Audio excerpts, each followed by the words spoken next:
Kunang-kunang di langit malam, karya Celosia. Jika kau datang ke desa itu, jangan heran kalau melihat orang-orang berjalan menunduk, seperti mencari uang logam yang terselip di antara pasir dan batu jalanan. Meski menunduk, mereka tak pernah bertabrakan satu sama lain.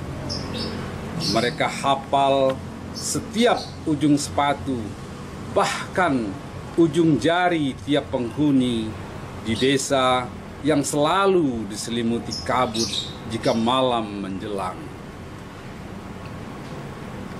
Kabut yang bagai selimut hidup berjalan turun dari puncak gunung dan menutup rapat-rapat tiap puncak rumah. Bahkan kau bisa merasakan uap dinginnya memasuki celah pintu dan jendela. 7 hari dalam seminggu, 30 hari dalam sebulan, kabut tipis mengurung penduduk desa dalam malam yang nyenyak, membuat sepi jalan-jalan, menenggelamkan cahaya obor dan lampu minyak.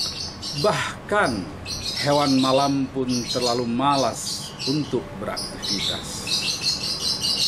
Mereka memilih bergumul dalam sarang seperti orang-orang desa yang berkemul dalam urat-urat.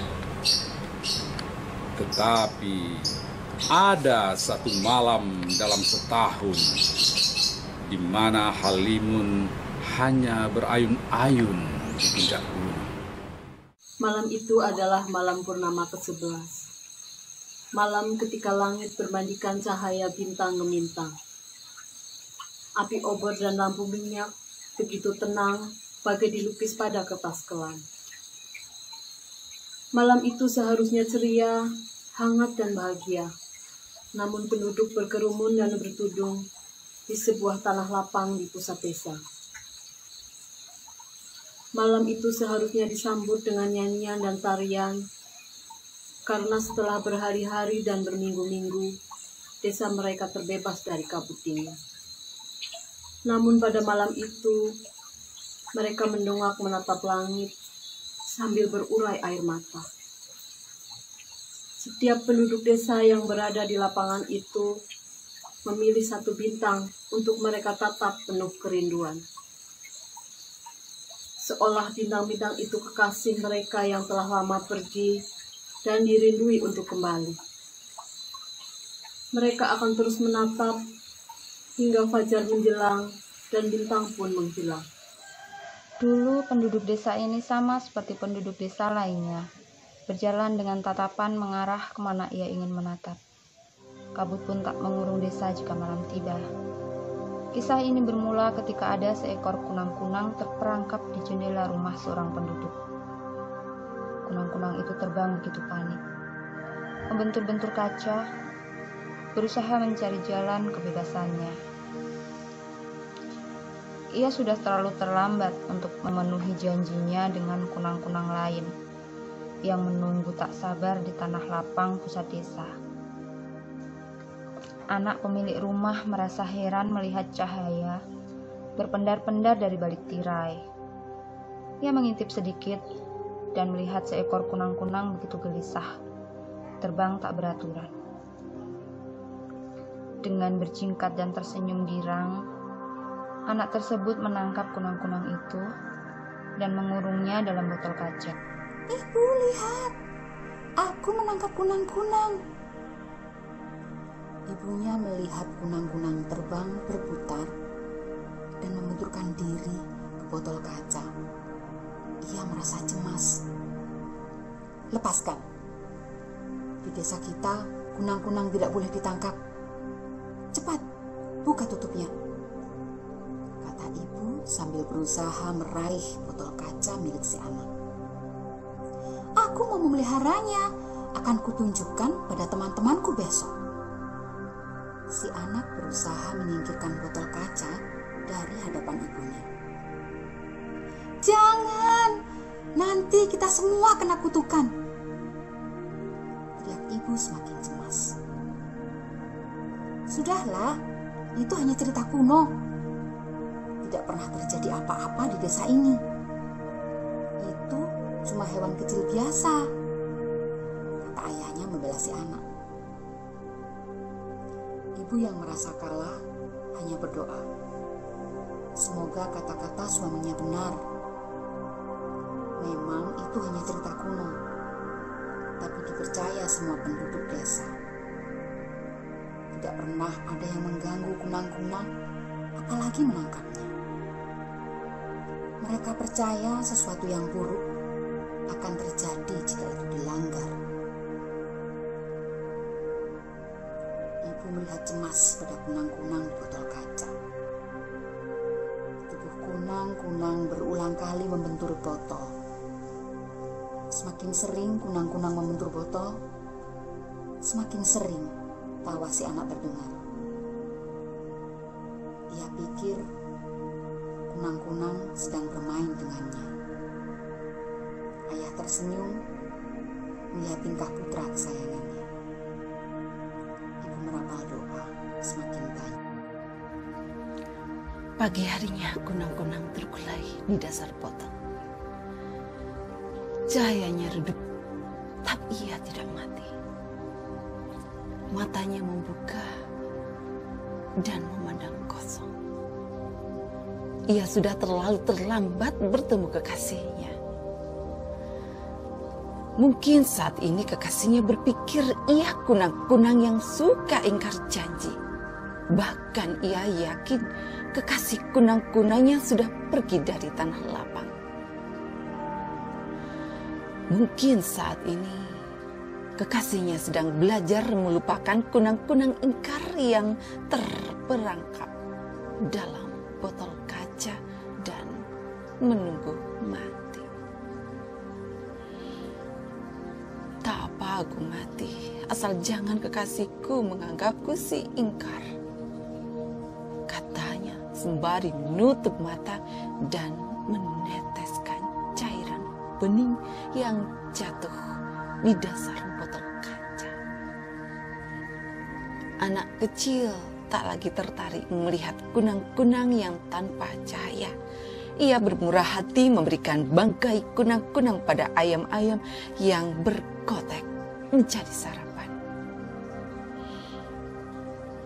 Tapi kunang-kunang belum mati. Dengan sisa tenaganya ia melesat terbang, menembus cahaya yang tak bersahabat untuknya. Terus terbang hingga ke tanah lapang, mencari kekasihnya yang telah lama menghilang. Tanah lapang bagai padang gersang yang tiba-tiba membentang. Kekasihnya tiada dan ia juga yang tak ada. Kunang-kunang rebah di rerumputan, tidak tahu harus berbuat apa. Malam menjelang, satu persatu bintang bermunculan. Satu di selatan, satu di utara. Terus bermunculan. Dari satuan menjadi puluhan, lalu bertambah hingga menjadi ratusan. Bintang yang berlomba memamerkan cahayanya. Lalu satu bintang yang paling besar dan bersinar paling terang mencuri perhatian kunang-kunang. Ini aku kekasihmu. Kunang-kunang memandang langit tak percaya dengan pendengarannya. Kekasih yang dicarinya ternyata menggantung di langit sebagai bintang. Pada malam pertemuan mereka, kekasihnya menanti di tanah lapang tanpa pernah beranjak sedikit pun. Walau hujan menguyupkan sayapnya, walau dingin mematikan cahayanya, ia tetap setia menunggu. Ia tak percaya kekasihnya adalah si ingkar.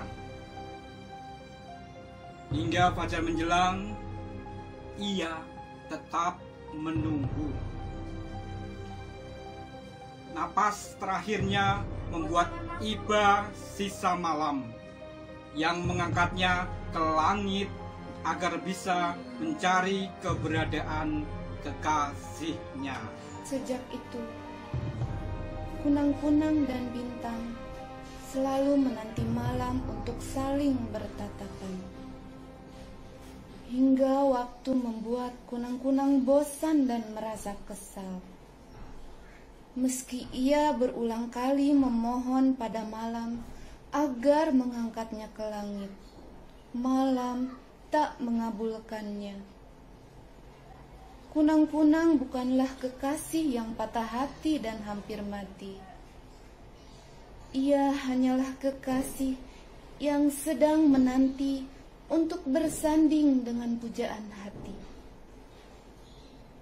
Kunang-kunang yang marah menangis dalam terang, membuat iba matahari.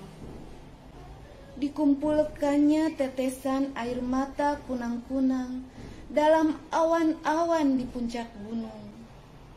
Dan ketika malam tiba, awan-awan merayap turun, menyebarkan gelisah dan basah.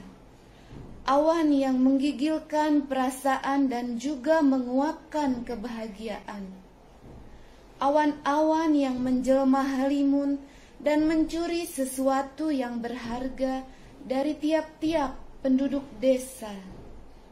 Ketika pagi menjelang, jeritan pilu pertama terdengar dari rumah yang paling besar dan paling terang.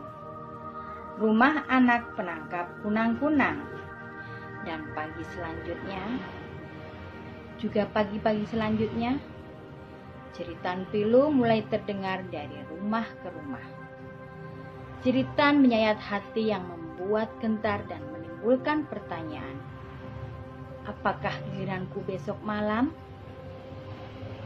Orang-orang desa mulai berjalan menunduk sejak saat itu. Desa pun mulai muram. Orang-orang menua hanya untuk menunggu mati. Tapi mereka tak bisa mati. Mereka menunggu purnama ke-11 datang agar bisa memandangi langit untuk memuja bintang mereka masing-masing. Mereka juga berhitung apakah bintang-bintang mereka telah cukup tinggi untuk menyentuh satu bintang yang paling besar dan bersinar paling terang.